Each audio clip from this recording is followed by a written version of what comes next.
और कहीं मुसलमान को भेजा जाता है, कहीं पंडित को भेजा जाता है, कहता तू जमीन खाली कर दे, ये तेरे नाम से नहीं है। मेरे कागज में अधिकारियों के पास गए, वहाँ दौड़ा के मेरा कागज को छीना गया, हम वहाँ से भाग गया किसी तरह। मैंने कहा नहीं, यहाँ आया मनकामेश्वर में वन विभाग ऑफिस है, यहाँ दिया, यहाँ के अधिकारी गया, उसके बाद फिर चलाया, कोई कार्रवाई नहीं किया।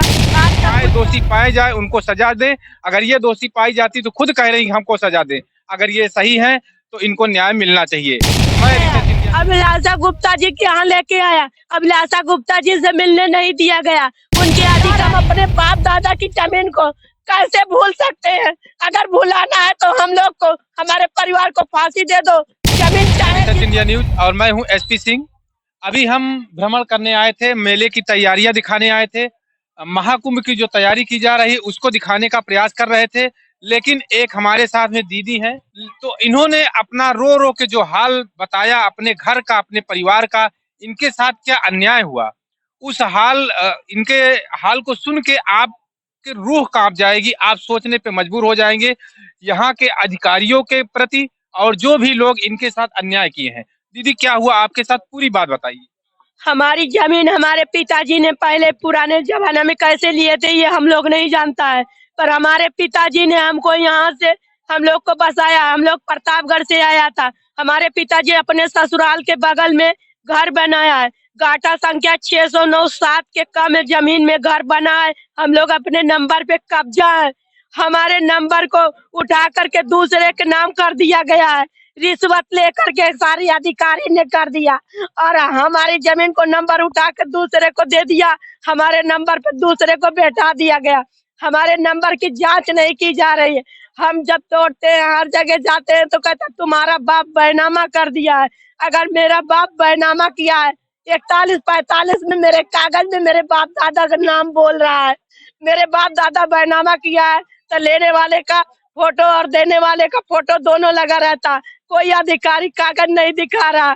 मैंने चकबंदी ऑफिस में गया है, कटरा में 4 बार अपनी माँ को लेकर के, मैंने वहाँ बहरिया ब्लॉक के लगे कमला नगर है, चकबंदी अधिकारियों के पास गए, वहाँ दौड़ा के मेरा कागज को छीना गया, हम वहाँ से भाग गया किसी तरह। मैंने कागज नहीं छीनने दिया, मैंने प्रधान को बुलाया, हमारा पेड़ पौधा काट दिया गया, जिसका जिसका नंबर बैठाया गया, मेरे जमीन को दूसरे के नाम करके अधिकारी लोग हम ही को जोतवाए हैं कि ये जमीन तुम जोतो, जिसके नंबर से है कुछ कर नहीं पाएगा। आज हम अपना नंबर जोत रहा है, नंबर तो दूसरे के कर दिया, तो जिसका नाम रहेगा वो तो कब्जा कर लेगा। पर हम यही चाहते हैं सरकार से कि सरकार इस जमीन की हमारे जांच करिए और हमको इंसाफ दीजिए, हमें न्याय दीजिए।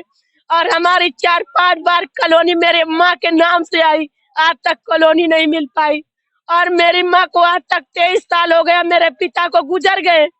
मेरे पिता का नाम अलगू यादव है, माँ का नाम केवला देवी है, आज तक मेरी माँ को पेंशन तक नहीं दिया गया। कॉलोनी 4 बार लिस्ट मेरे पास रखी है, और उस शौचालय भी नहीं दिया गया, कुछ भी नहीं दिया गया, कोई विकास मेरे लिए नहीं किया गया। सारे मंत्री नेता जितने थे वो घर में सबके लाइट लगवा दिया, सूरज ऊर्जा लगवा दिया, हमारे घर में कि पानी पीने का बम्बा तक नहीं दिया, मेरा बम्बा तक दूसरे के चक में नाप दिया गया, हमारा पेड़ पौधा कटवा दिया गया। मैंने बूढ़ी माँ को 90 वर्ष मेरी माँ हो चुकी है, थाने में लेके गया, थानेदार बोला वन विभाग ऑफिस में जाइए, पेड़ पौधा का सुनवाई वहाँ होता है। मैंने यहाँ आया, मनकामेश्वर में वन विभाग ऑफिस है, यहाँ दिया, यहाँ के अधिकारी गया, उसके बाद फिर चलाया, कोई कार्रवाई नहीं किया, आज तक कुछ कार्रवाई नहीं हुआ मेरा, और ना हमें इंसाफ मिल पा रहा है। मेरी माँ का कोई ठिकाना नहीं है, ठंडी तक ढके या ना ढके, मेरी माँ मर जाएगी तो हमें इंसाफ नहीं मिल पाएगा। हमारा योगी जी से यही निवेदन है कि अपने अधिकारियों को भेज करके सही तरीके से जांच कराए और हमें इंसाफ दे। अगर हम दोषी हैं तो हमें सजा दे, अगर हम निर्दोष हैं तो हमें इंसाफ दे योगी जी। और मेरा राशन कार्ड भी ऑनलाइन कराए योगी जी, हमें कुछ भी नहीं मिला, आज तक राशन भी हमें नहीं मिलता है। माँ को राशन तो मिलता है, उसको कार्ड नहीं मिला है, उसके पर्ची पर राशन दिया जाता है, कोई इंसाफ तो नहीं। ये देख सकते हैं, ये माँ बहन बेटी जो भी आप समझना चाहें समझ सकते हैं। जिस तरह से अपने दुख को ये बता रही हैं, क्या हम सरकार से पूछना चाहते हैं कि सवाल ये उठता है कि क्या अन्याय इन्हीं के साथ होना है? जिस तरह से ये बता रही हैं, सारा रिकॉर्ड ये सत्य बता रही हैं और दूसरी बात ये सत्यता दिखती भी है। अगर आप समाज से जुड़े हैं तो अधिकारियों से मैं कहूँगा, उन उच्च अधिकारियों से कहूँगा, पुलिस प्रशासन से कहूँगा कि एक बार इनके घर आप जाके जाँच तो करिए। इनका यही कहना है कि आप हमारे घर पे आएँ और जाँच करिए। अगर मैं दोषी पाई जाती हूँ, तो हमें सज़ा दें। अगर मैं निर्दोष हूँ, तो हमारे साथ न्याय होना चाहिए। हाँ। आप अच्छा कौन-कौन से अधिकारियों के पास आप गई? मैंने हर जगह गया। कमला नगर में बैठता है चकबंदी के अधिकारी, सीओ साहब बैठते हैं। उससे बड़े अधिकारी यहाँ बैठते हैं, ट्रक लगे है तो वो चकबंदी अधिकारी, बड़ा अधिकारी बैठते हैं। वहाँ माँ को लेके गया। कमला नगर में माँ को लेके गया। उसके बाद एसपी ऑफिस में आया, माँ को लेकर के थाने में लेके गया। हर जगह लेके गया। अभिलाषा गुप्ता जी के यहाँ लेके आया, अभिलाषा गुप्ता जी से मिलने नहीं दिया गया। उनके अधिकारी लोग बोले कि लखनऊ गया है। फिर गणेश जी के पास आया, गणेश जी को बताया गया कि लखनऊ गए हैं, मुलाकात नहीं करने दिया गया। फिर मैंने चला है, बोले कि उनके अधिकारी बोले कि यहाँ का मैटर नहीं है, वहाँ का गांव का मैटर है। गांव के अधिकारी समस्या का समाधान कर सकते हैं, हम लोग क्या कर सकते हैं। हम बोले कि हम बहुत गरीब हैं, हमारी आवाज योगी तक पहुंचा दीजिए, इतना कर दीजिए, हो सकता है वहाँ से हमको इंसाफ मिल सकता है। मगर कुछ भी नहीं हुआ। हम एक एक पैसे के तवार, यही तोता बेचते हैं, यही से हम अपना रोजी रोटी चलाता है।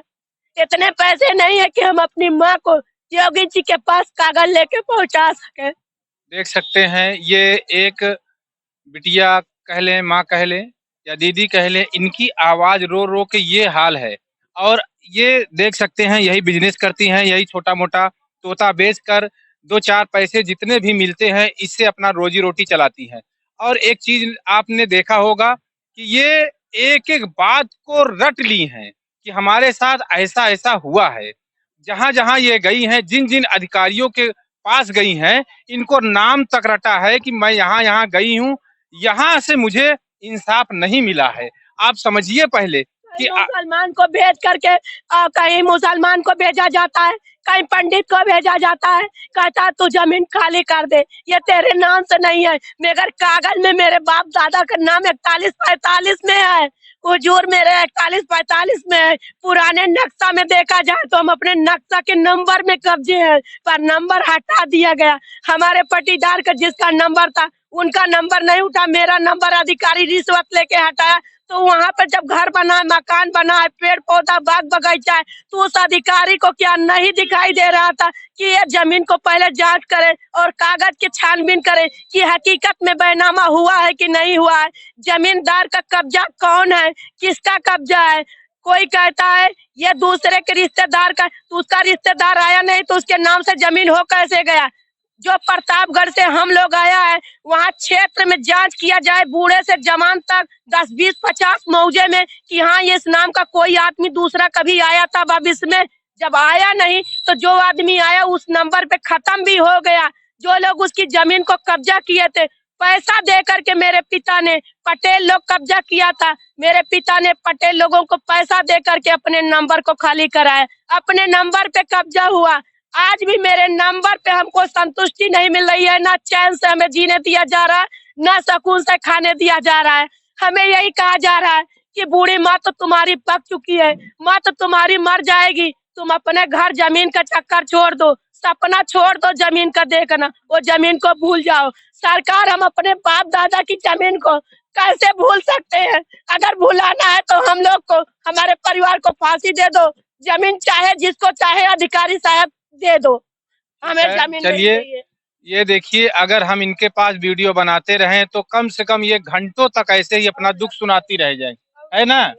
ये देखिए कि मैं दिखाने का प्रयास कर रहा हूँ कि मतलब इनकी जो जुबान है वो रुकती ही नहीं है। मतलब क्या कहा जाए, आखिर में पुलिस प्रशासन से मैं ये अपील करूंगा कि इनके घर पर जाएं, आंखें खोलें, जांच करें कम से कम मैं जो सत्य दिखाने का प्रयास कर रहा हूँ, एक गरीब की दुआ लगेगी आपको योगी सरकार जी। अगर योगी सरकार तक ये वीडियो पहुंचता है तो मैं योगी जी से कहूंगा कि अपने अधिकारियों से कहें, इनके घर पे जांच करें, जो भी पाए दोषी पाए जाए उनको सजा दें। अगर ये दोषी पाई जाती तो खुद कह रही हमको सजा दें, अगर ये सही है तो इनको न्याय मिलना चाहिए।